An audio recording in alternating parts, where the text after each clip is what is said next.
पुट्ठा नाम का एक भुलक्कड़ इंसान रहता था। पुट्ठा को एक अजीब बीमारी थी, वो अचानक से सब कुछ भूल जाता था।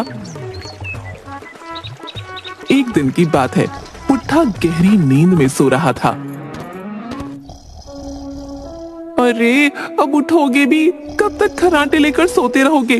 दोपहर के 11 बज रहे हैं, मगर तुम्हारी कुंभकर्ण वाली नींद खुलने का नाम ही नहीं ले रही। शर्मीली के चीखने पर अचानक पुट्ठा की आंख खुल गई और वो शर्मीली को क्रोध भरी नजरों से देखने लगा। मुझे इतने गुस्से में क्यों देख रहे हो? मैंने ऐसा क्या कर दिया? सिर्फ तुम्हें सोते से उठाया ही तो है। अचानक पुट्ठा ने शर्मीली का गला पकड़ लिया। ओए ओए, कौन है तू? है और मेरे घर में कैसे घुसा है? ये क्या बकवास कर रहे हो तुम? मैं तुम्हारी पत्नी हूँ शर्मीली, छोड़ो मुझे। ओ याद आ गया, और तू वही बिरजू चोर है ना जो मुझे मूर्ख बनाकर भाग गया था? आज तो तेरी खैर नहीं। हाँ, आज मैं तेरी वो मार लगाऊंगा कि तू दोबारा चोरी करके मुझे मूर्ख बनाने की हिम्मत नहीं करेगा। हाँ, सत्यानाश जाए मेरा कि मैंने तुमसे 7 फेरे लेकर विवाह किया था। पता नहीं कौन सा मनहूस दिन था जब तुम्हें ये भूलने की बीमारी लगी थी। इतना कहकर शर्मीली ने पुट्ठा को धक्का दे दिया।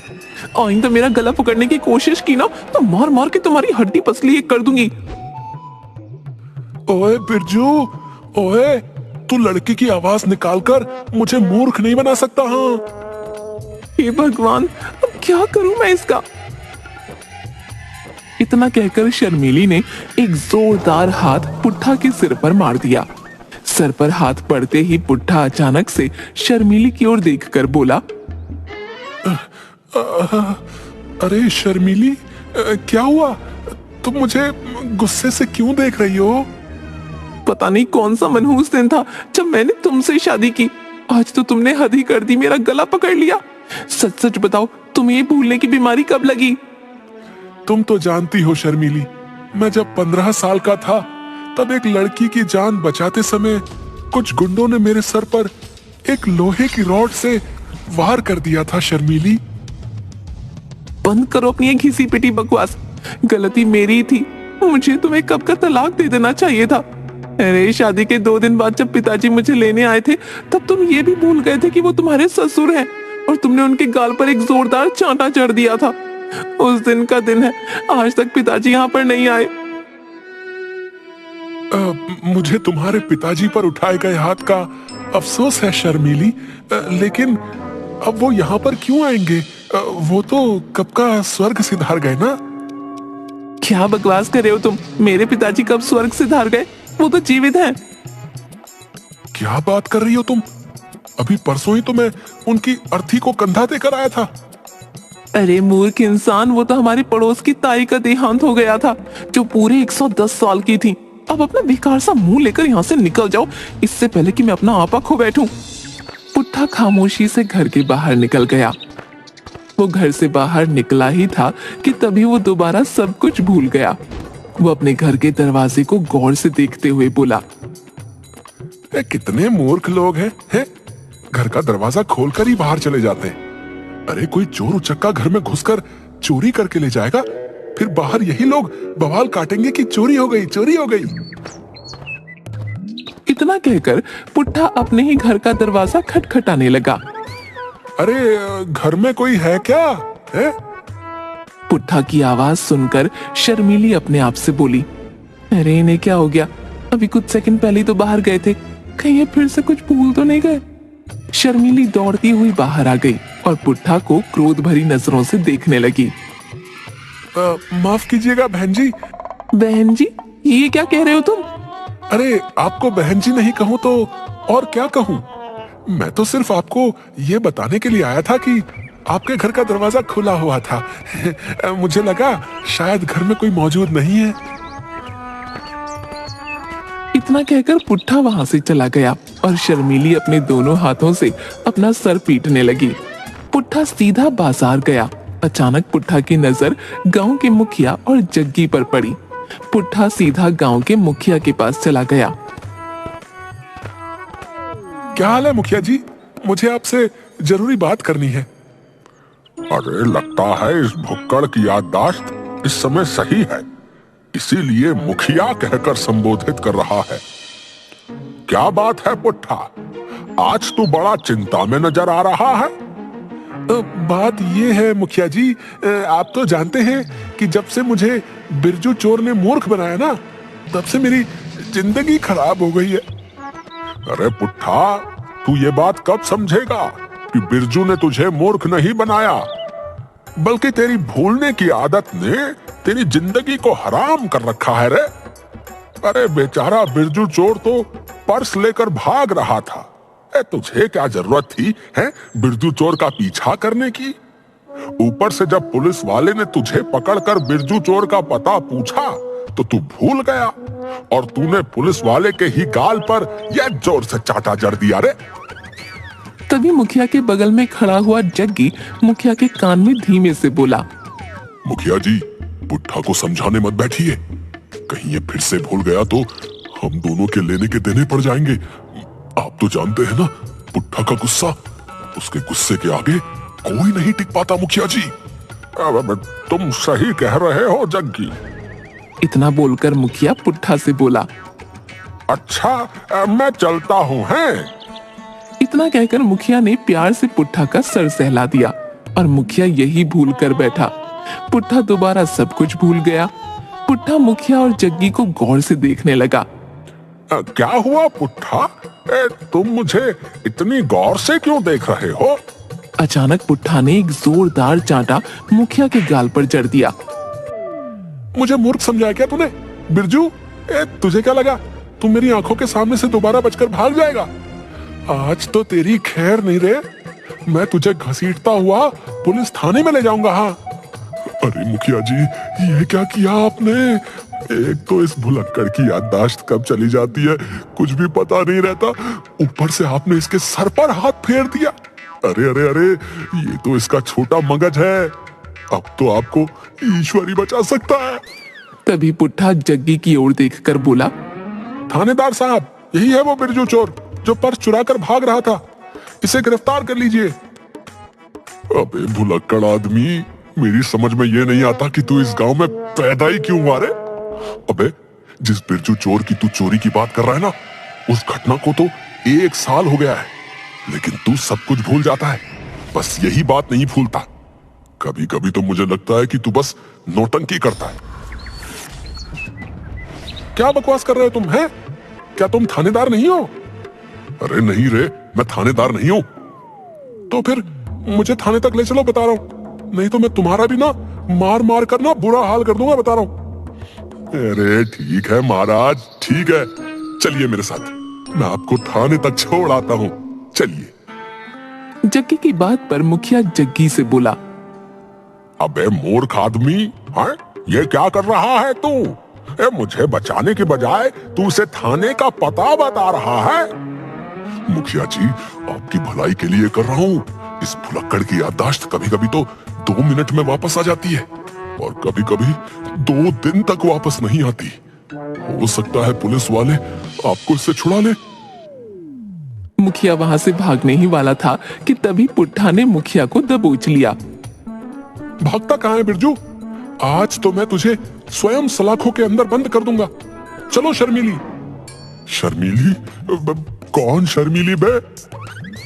अरे तुम्हारा नाम शर्मीली, मैं तुमसे बात कर रहा हूँ। क्या तुम शर्मीली नहीं हो?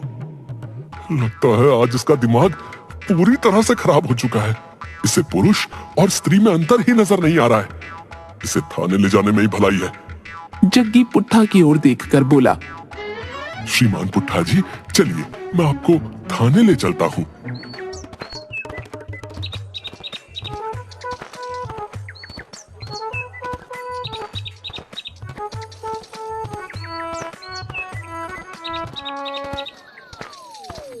कुछ ही देर में पुट्ठा मुखिया को लेकर थाने के अंदर थानेदार के सामने खड़ा हुआ था।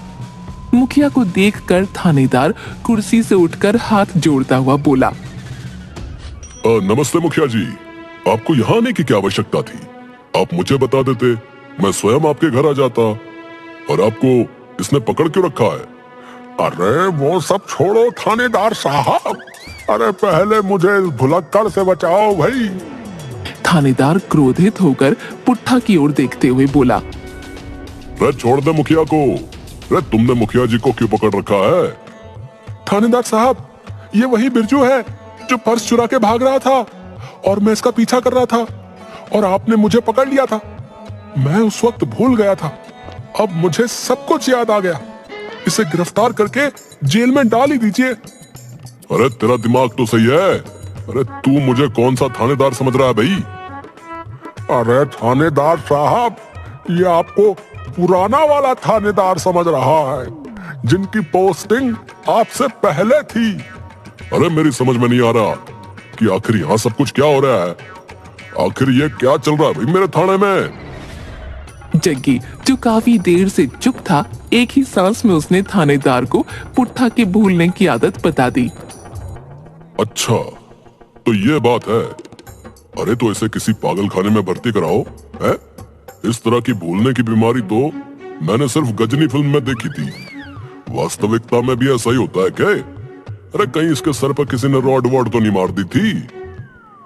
थानेदार साहब, पुट्ठा का भी यही कहना है कि जब ये 15 साल का था तब कुछ लड़के किसी लड़की को छेड़ रहे थे। इसने बचाने की कोशिश की तो एक लड़के ने इसके सर पर रॉड मार दी। तब से ऐसे ही भूलने की बीमारी हो गई है। क्या? अरे क्या तुम सच बोल रहे हो? इतना कहकर थानेदार पुट्ठा की ओर देखकर बोला। अरे मैं तुम्हें आखिरी चेतावनी देता हूँ, अरे मुखिया जी को छोड़ दे। मगर थानेदार की बात का पुट्ठा पर कोई असर नहीं पड़ा। थानेदार ने एक जोरदार चांटा पुट्ठा के सर पर दे मारा। चांटा पड़ते ही पुट्ठा की याददाश्त दोबारा वापस आ गई, मगर आधी अधूरी। शर्मिली, मुझे क्षमा कर दो, मैंने तुम्हारा गला पकड़ा। तुम तो जानती हो कि मुझे भूलने की बीमारी है और मैं स्वयं इस बीमारी से परेशान हूँ। अरे ये क्या बकवास कर रहे हो तुम? कौन शर्मिली? तुम ही तो मेरी शर्मिली हो, मेरी पत्नी। पुट्ठा की बात सुनकर थानेदार का खून और खौल उठा। वो तुरंत रिवॉल्वर निकालकर मुखिया की ओर देखते हुए बोला। अरे इसे यहाँ से ले जाओ मुखिया जी। अरे इससे पहले कि मैं अपनी पिस्तौल की सारी गोलियां जो हैं इसके सीने पे चला दूं, ले जाओ इसे यहाँ से। अरे अरे बाहर से मुझे 2 डिस्प्रिन की गोली ला कर दो भाई। अरे मेरा सर दर्द के मारे फटा जा रहा है। अरे अरे मेरी समझ में नहीं आता कि तुम इस गजनी को झेलते कैसे हो भाई। अरे अरे इसे किसी पागल खाने में भर्ती कराओ। अरे अरे वरना ये किसी दिन अपरिचित बन जाएगा भाई और सबका जीना आराम कर देगा। मुखिया पुट्ठा को लेकर उसके घर पहुंच गया। नमस्ते मुखिया जी, ये आपके साथ क्या कर रहे हैं? शर्मिली, अरे तुम्हारे पति ने सबसे पहले तो मुझे पीटा और मुझे पकड़कर थाने ले गया, और तो और इसने 2 मिनट में थानेदार का पूरी तरह से दिमाग खराब ही कर दिया। थानेदार ने तो क्रोधित होकर रिवॉल्वर भी निकाल ली थी भाई। वो तो अच्छा हुआ कि मैं इसे यहाँ पर ले आया। अरे तो यहाँ पर क्यों ले आए? थानेदार से बोल देते कि सारी की सारी गोलियां इनके ऊपर चला देते, तब जाकर मुझे खबर सुनाते कि तुम्हारे पति को थानेदार ने गोलियों से छलनी कर दिया। मुखिया जी, मैं सारे गांव में लड्डू बांटती। कैसी पत्नी हो तुम है? अरे तुम्हें शर्म आनी चाहिए भैया ऐसी बातें करते हुए। अरे पुट्ठा जैसा भी है तुम्हारा पति है, सुहाग है तुम्हारा, और तुम अपने पति के बारे में ऐसी उल्टी सीधी बातें कर रही हो, बताओ। मुखिया ने इतना कहा ही था कि तभी पुट्ठा ने एक जोरदार चांटा मुखिया के गाल पर जड़ दिया। तुम्हें शर्म नहीं आती अपनी पत्नी से इतने बुरे अंदाज में बात करते हुए? ये क्या बकवास कर रहे हो तुम पुट्ठा? अरे ये तुम्हारी पत्नी है भैया, मेरी नहीं। पुट्ठा ने दोबारा मुखिया के गाल पर चांटा जड़ दिया। मूर्ख आदमी, तुझे अपनी जुबान से ये अल्फाज कहते हुए जरा भी शर्म नहीं आई? अरे मैं तो एक सन्यासी हूँ, एक साधु हूँ। मैं आजीवन अविवाहित रहने का प्रण ले चुका हूँ, और तू अपनी पत्नी को मेरी पत्नी बता रहा है, निर्लज्ज। पुट्ठा की बात सुनकर शर्मिली का गुस्सा 7वें आसमान पर पहुंच गया। हे भगवान, आज इन्हें क्या हो गया है? इससे पहले कभी इतना खतरनाक भूलने के दौरे तो कभी नहीं पड़े इन्हें। इतना कहकर शर्मिली ने पुट्ठा के सर पर कस के घूंसा मारा। घूंसा पड़ते ही पुट्ठा की याददाश्त वापस आ गई। शर्मिली, तुम मुझे इतना क्रोध से क्यों देख रही हो? अरे मुखिया जी, शर्मिली, क्या तुमने मुखिया जी को चाय पिलाई कि नहीं? ईश्वर का लाख लाख शुक्र है भैया कि तुम्हारी याददाश्त वापस आ गई भैया। तभी वहां पर पुट्ठा के चाचा हुकुम सिंह आ गए। हुकुम सिंह दूसरे गांव के सरपंच थे। कैसी हो बहू? आज बड़े सालों बाद मुझे अपने भतीजे की याद आ गई। सोचा कि इससे मिलने चला आऊं। अरे चाचा जी, अपने भतीजे को अपने साथ ही क्यों नहीं ले जाते? आज तो आपको मुझे बताना ही पड़ेगा कि इन्हें भूलने की बीमारी कैसे लगी। शर्मिली सही कह रही है। ये पुट्ठा हमेशा यही बताता है कि जब वो 15 बरस का था तब कुछ लड़के लड़कियों को छेड़ रहे थे और पुट्ठा उन्हें बचा रहा था, और एक लड़के ने जो है लोहे की रॉड जो है इसके सर पे दे मारी। तब से इसकी याददाश्त जो है अचानक से चली गई। लेकिन चाचा जी, पुट्ठा के सर पर तो चोट के निशान तक नहीं है, बताइए। मुखिया की बात सुनकर सरपंच जोर जोर से हंसते हुए बोला, अरे मुखिया जी, झूठ बोलता है ये मेरा भतीजा जो है। बात असल में ये है कि जब ये 15 साल का था तब ये एक लड़की को पसंद करता था, मगर ये नहीं जानता था कि वो लड़की पहले से शादीशुदा थी और एक 5 वर्षीय पुत्री की मां भी थी। ये मूर्ख अपने प्यार का इजहार करने उस स्त्री के पास पहुंच गया। उस समय वो स्त्री अपनी बच्ची के लिए एक गुब्बारा खरीद रही थी। गुब्बारा। इसकी बात सुनते ही वो गुस्से से आग बबूला हो गई और उसने क्रोधित होकर वो गुब्बारा इसके सर पर मार दिया जोर से। तब से ये बेचारा ऐसे ही हो गया। और हां, आज 1 जनवरी है, सर्दी ज्यादा है। आज के दिन इसे भूलने के दौरे ज्यादा पड़ते हैं। आगे से ध्यान रखना बहू, 1 जनवरी को इसे घर पर बंद करके रखना। अच्छा, तो असली बात ये है, इनकी ये हालत किसी लोहे की रॉड ने नहीं बल्कि गुब्बारे ने की है, और जनाब इश्क फरमाने गए थे। शर्मीली, अब ज्यादा बातें मत करो, उसे जो है रस्सी से बांध दो, नहीं तो ये जो है फिर भूल जाएगा। और आगे से याद रखना भैया, 1 जनवरी को इसे बांध कर ही रखना है। अच्छा? नहीं शर्मिली, उसकी कोई आवश्यकता नहीं। मैं नींद की गोलियां लेकर आया हूं। दूध में इसे नींद की गोली खिला दो, सुबह तक ये ठीक हो जाएगा। सरपंच के कहने पर शर्मीली ने ऐसा ही किया और पुट्ठा गहरी नींद सो गया।